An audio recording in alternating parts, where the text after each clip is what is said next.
negara tetangga mulai panik. Timnas Indonesia diam-diam siapkan senjata baru.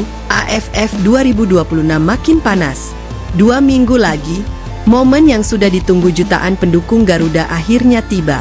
Piala AFF 2026 tinggal menghitung hari.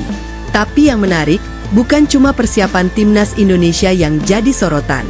Justru negara-negara rival mulai sibuk membongkar kekuatan skuad Garuda. Vietnam sudah lebih dulu memantau perkembangan Timnas Indonesia. Kini kabarnya Singapura dan Kamboja juga mulai menyusun strategi khusus untuk menghentikan permainan merah putih. Memang seberbahaya apa skuad Indonesia sampai lawan mulai sibuk mengintai? Nah, sebelum kita lanjut, jangan lupa klik tombol subscribe dulu ya. Karena di channel ini bakal ada update terbaru seputar Timnas Indonesia, pemain naturalisasi, hingga kabar-kabar panas sepak bola Indonesia yang pastinya sayang kalau sampai ketinggalan. Yuk langsung kita bahas. Meski persiapan Timnas Indonesia tidak terlihat semewah beberapa negara lain yang menggelar training camp di luar negeri, bukan berarti Garuda datang tanpa persiapan matang. Pelatih John Hartman tampaknya sudah sangat memahami karakter para pemain yang dimilikinya. Apalagi sekarang materi skuad semakin lengkap berkat kehadiran beberapa pemain keturunan yang membuat proses membangun chemistry menjadi lebih cepat. Memang ada sedikit kabar kurang menyenangkan. Luke Fikri yang sempat diproyeksikan tampil akhirnya batal bergabung karena belum mendapat izin dari klubnya. Namun di balik kabar itu, muncul satu nama yang justru mencuri perhatian. Mitchell Baker. Striker bertinggi hampir 2 meter yang baru saja resmi menjadi warga negara Indonesia. Meski masih ada sebagian supporter yang meragukan kemampuannya karena sebelumnya bermain di level kompetisi yang tidak terlalu tinggi, John Hartman justru sangat percaya kepada sang bomber. Bukan tanpa alasan. Selama menjalani pemusatan latihan, Baker disebut memperlihatkan perkembangan yang sangat menjanjikan. Dan yang membuat banyak orang penasaran, Baker bukan cuma tinggi. Dengan postur sekitar 197 cm, ia tetap lincah, kuat menahan bola, pintar mencari ruang, dan sangat berbahaya saat duel udara. Karakter striker seperti ini bisa dibilang belum pernah benar-benar dimiliki Timnas Indonesia dalam beberapa tahun terakhir.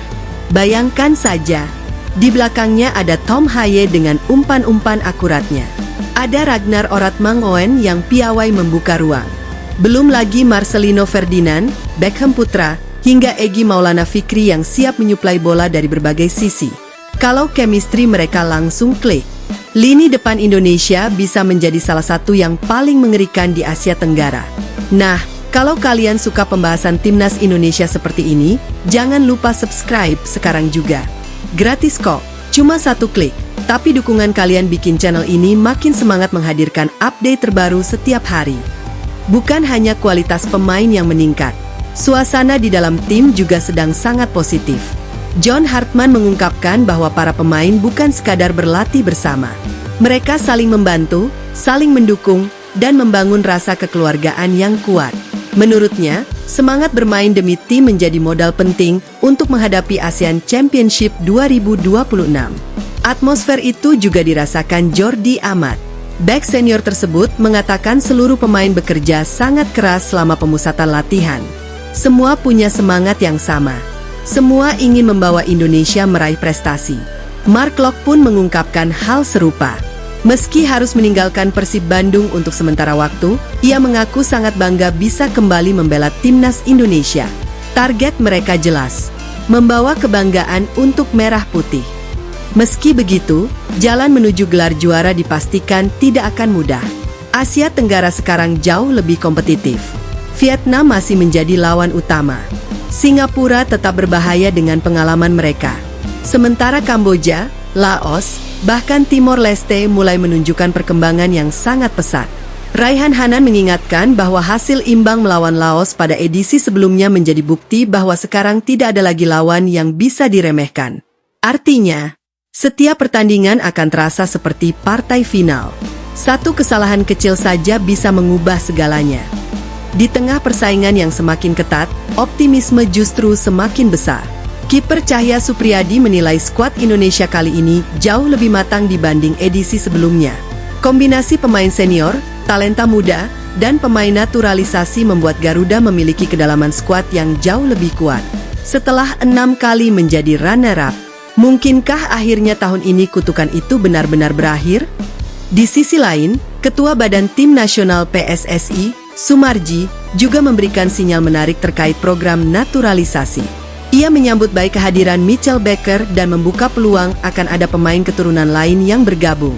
Namun ia menegaskan bahwa semua harus berdasarkan kebutuhan tim pelatih. Artinya, naturalisasi bukan sekadar menambah nama besar, tetapi benar-benar mencari pemain yang bisa membuat timnas Indonesia semakin kuat. Sekarang semuanya tinggal menunggu waktu. Apakah racikan John Hartman benar-benar akan meledak di Piala AFF? Apakah Mitchell Baker langsung menjelma menjadi mesin gol baru Garuda? Ataukah justru akan muncul sosok lain yang menjadi pahlawan tak terduga? Yang jelas, di atas kertas, timnas Indonesia memiliki salah satu skuad terbaik dalam beberapa tahun terakhir. Negara-negara rival mulai memperhatikan, lawan mulai menyusun strategi, dan harapan jutaan pendukung Garuda kini semakin besar. Semoga seluruh pemain diberi kesehatan, tampil maksimal, dan akhirnya mampu membawa pulang trofi yang selama ini begitu dirindukan rakyat Indonesia. Nah, sekarang giliran kalian. Menurut kalian, apakah timnas Indonesia benar-benar bisa mengakhiri kutukan runner-up dan menjadi juara Piala AFF 2026? Atau masih ada lawan yang menurut kalian paling berbahaya? Tulis pendapat kalian di kolom komentar, ya. Kalau kalian menikmati video seperti ini, jangan lupa like, subscribe, dan aktifkan lonceng notifikasinya supaya setiap ada update terbaru soal timnas Indonesia, kalian jadi yang pertama tahu. Terima kasih sudah menonton. Tetap dukung Garuda dimanapun mereka bertanding. Sampai jumpa di video berikutnya. Salam Garuda. Namun ada satu hal yang mungkin belum banyak disadari. Kekuatan timnas Indonesia kali ini bukan hanya soal bertambahnya pemain naturalisasi atau nama-nama besar yang menghiasi daftar skuad. Yang paling berbahaya justru ada pada persaingan di dalam tim. Hampir setiap posisi sekarang memiliki lebih dari satu pemain yang kualitasnya sama-sama layak menjadi starter. Artinya, tidak ada lagi jaminan tempat di 11 pemain pertama. Siapa yang tampil paling bagus selama latihan, dialah yang akan bermain. Persaingan sehat seperti inilah yang selama bertahun-tahun diharapkan bisa terjadi di timnas Indonesia. Karena ketika setiap pemain berlomba menunjukkan kemampuan terbaiknya, otomatis kualitas tim juga ikut meningkat. John Hartman sendiri tampaknya sangat menikmati situasi tersebut. Dalam beberapa sesi latihan, ia terlihat terus mencoba berbagai kombinasi pemain. Mulai dari lini belakang, lini tengah, hingga lini depan. Semuanya masih terus dipantau. Semuanya masih punya peluang. Dan mungkin, justru disinilah kejutan terbesar akan lahir. Bisa saja nanti ada pemain yang selama ini tidak terlalu diperhitungkan, tiba-tiba menjadi bintang di Piala AFF. Sepak bola memang selalu penuh kejutan. Di sisi lain, perhatian negara-negara rival terhadap Indonesia juga semakin besar. Bukan tanpa alasan. Dalam beberapa tahun terakhir, perkembangan timnas Indonesia memang terbilang sangat cepat. Ranking FIFA perlahan membaik. Komposisi pemain semakin berkualitas. Jam terbang para pemain di level internasional juga terus bertambah. Tidak heran jika sekarang Indonesia mulai dipandang sebagai salah satu kandidat kuat juara. Bahkan banyak pengamat menilai, skuad Garuda kali ini memiliki kedalaman pemain yang lebih baik dibanding beberapa edisi sebelumnya. Tentu saja, semua penilaian itu masih harus dibuktikan di atas lapangan. Karena di sepak bola, nama besar tidak pernah menjamin kemenangan. Yang menentukan tetap kerja keras, disiplin, dan mental bertanding. Satu hal yang juga menarik untuk ditunggu adalah bagaimana Mitchell Baker beradaptasi dengan permainan timnas Indonesia. Bermain di level internasional jelas berbeda dibanding kompetisi yang pernah ia jalani sebelumnya. Tekanan supporter, atmosfer pertandingan, ekspektasi jutaan masyarakat Indonesia. Semuanya akan menjadi ujian tersendiri. Namun justru tantangan seperti itulah yang bisa membentuk seorang pemain menjadi lebih kuat. Kalau Baker mampu menjawab semua keraguan itu, bukan tidak mungkin namanya akan langsung menjadi idola baru publik sepak bola Indonesia. Dan kalau itu benar-benar terjadi, lini depan Garuda bisa memiliki dimensi baru yang selama ini dicari. Meski begitu, John Hartman tentu tidak ingin anak asuhnya terlalu cepat terlena. Karena target besar hanya bisa diraih jika seluruh pemain tetap fokus. Tidak peduli siapa lawannya. Tidak peduli siapa yang diunggulkan. Semua pertandingan harus dimainkan dengan mental juara. Itulah yang membedakan tim besar dengan tim biasa. Mereka tidak hanya menang saat menghadapi lawan kuat, tetapi juga mampu menjaga konsistensi ketika menghadapi tim yang secara kualitas berada di bawah mereka. Dan inilah tantangan terbesar Timnas Indonesia. Mampukah Garuda menjaga performa dari pertandingan pertama hingga partai final? Atau justru kembali terpeleset di momen-momen yang paling menentukan? Pertanyaan itu sebentar lagi akan terjawab. Karena hitung mundur menuju Piala AFF 2026 sudah benar-benar dimulai. Jutaan pasang mata akan tertuju pada Timnas Indonesia. Jutaan doa akan mengiringi setiap langkah Garuda. Dan seluruh rakyat Indonesia tentu berharap tahun ini bukan sekadar menjadi cerita tentang harapan, tetapi menjadi tahun ketika sejarah akhirnya benar-benar ditulis. Sejarah tentang Garuda yang akhirnya terbang paling tinggi di Asia Tenggara dan membawa pulang trofi yang selama ini hanya menjadi mimpi. Sekarang semuanya ada di tangan para pemain. Saatnya membuktikan. Saatnya menjawab semua keraguan. Dan saatnya menunjukkan bahwa Indonesia memang pantas berdiri di puncak Asia Tenggara.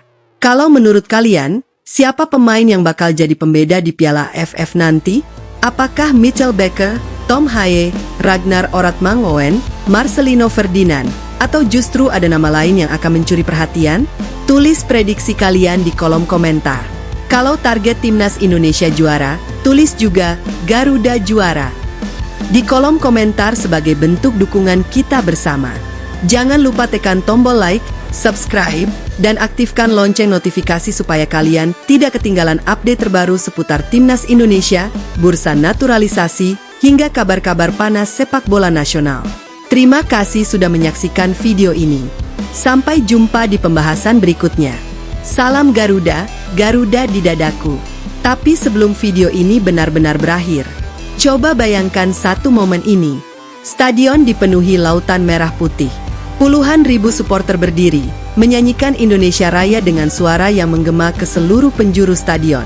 Di luar stadion, jutaan pasang mata ikut menyaksikan dari rumah, dari warung kopi, dari pos ronda, dari manapun mereka berada. Semua menatap ke arah yang sama. Semua menyimpan harapan yang sama. Karena ini bukan lagi sekadar pertandingan sepak bola. Ini tentang harga diri. Ini tentang kebanggaan.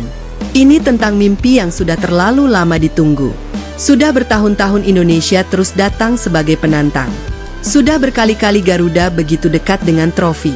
Namun setiap kali harapan itu terasa tinggal selangkah, selalu ada cerita yang membuat kita harus kembali menunggu. Dan mungkin, justru karena perjalanan yang panjang itulah, gelar juara nanti akan terasa jauh lebih berarti. Tidak ada kesuksesan yang datang begitu saja. Tidak ada trofi yang diberikan cuma-cuma. Semuanya harus diperjuangkan. Dengan keringat, dengan pengorbanan, dengan kerja keras selama 90 menit, bahkan 120 menit jika diperlukan. Dan jika harus ditentukan lewat adu penalti, maka seluruh Indonesia akan menahan napas bersama. Karena beginilah sepak bola. Kadang membuat kita tertawa, kadang membuat kita kecewa. Tetapi pada akhirnya, sepak bola selalu berhasil menyatukan jutaan orang dalam satu mimpi yang sama. Kini, mimpi itu kembali datang. John Hartman sudah menyiapkan racikannya. Para pemain sudah mengorbankan waktu bersama keluarga demi menjalani pemusatan latihan. Pemain-pemain muda siap membuktikan kualitasnya. Para pemain senior siap menjadi pemimpin. Dan para pemain naturalisasi datang membawa satu tujuan yang sama. Membela lambang Garuda di dada. Tidak ada lagi alasan. Tidak ada lagi cerita tentang kurang pengalaman. Tidak ada lagi cerita tentang kualitas skuad. Semua yang dibutuhkan untuk bersaing sudah ada. Sekarang, yang dibutuhkan hanyalah keberanian untuk menulis sejarah. Karena sejarah tidak pernah mengingat siapa yang hampir juara. Sejarah hanya mengingat siapa yang berhasil mengangkat trofi. Dan mungkin saja, Piala AFF 2026 akan menjadi awal dari era baru sepak bola Indonesia. Era ketika negara-negara Asia Tenggara tidak lagi memandang Indonesia sebagai tim yang berpotensi, melainkan sebagai tim yang benar-benar harus ditakuti. Era ketika setiap lawan masuk lapangan dengan satu pikiran, jangan sampai bertemu Indonesia. Kalau momen itu benar-benar terjadi, maka semua penantian selama puluhan tahun akan terbayar lunas. Dan saat peluit panjang berbunyi, saat para pemain berlari memeluk satu sama lain, saat bendera merah putih berkibar paling tinggi, saat lagu Indonesia Raya menggema di podium juara, Perkayala, tidak akan ada satupun rakyat Indonesia yang mampu menahan air mata haru. Karena hari itu, bukan hanya timnas Indonesia yang menang, tetapi seluruh bangsa ikut merasakan kemenangan. Dan semoga hari itu tinggal menghitung waktu. Garuda tidak lahir untuk terus menjadi runner-up. Garuda lahir untuk terbang paling tinggi. Dan seorang juara tidak menunggu sejarah datang menghampirinya. Seorang juara menciptakan sejarahnya sendiri. Indonesia, saatnya terbang. Saatnya membungkam semua keraguan. Saatnya membawa pulang piala. Dan saatnya membuat seluruh Asia Tenggara menyaksikan bahwa Garuda telah benar-benar bangkit.